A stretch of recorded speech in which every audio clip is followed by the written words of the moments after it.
தாயினுடைய துவா ஒன்று இருக்குது, தந்தையுடைய துவா இருக்குது.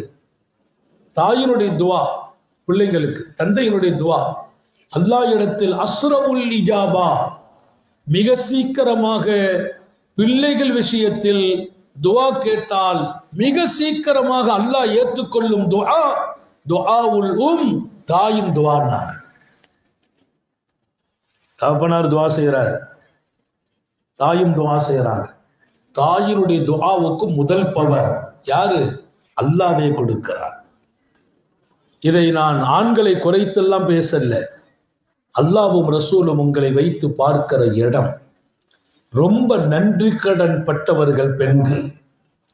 நீங்கள் நினைத்தால் இந்த உலகத்தில் மிக உயர்ந்தவர்களை நீங்கள் பெற்றெடுத்து வளர்த்து ஆளாக்கி அல்லாஹ்வுக்காக தியாகம் செய்ய முடியும். இன்றைக்கு எங்கள் பெண்மணிகள் கண்மணிகள் இங்கே ஓதுகிறார்கள். அவர்களின் மடியில் பிறக்கிற பிள்ளைகளை, வளர்கிற பிள்ளைகளை அல்லாஹ்வின் சிந்தனையை, ரசூலின் தொடர்பை கொடுத்து உருவாக்கினால் இன்ஷா அல்லாஹ் அந்த வீட்டில் இஸ்லாத்தின் வளர்ச்சி மாத்திரம் அல்ல, ஈமானின் உறுதியை, அல்லாஹ்வின் அன்பை உலகத்திற்கு சப்பளை செய்கிற அல்லாஹ்வின் நேசரை வளருவார்.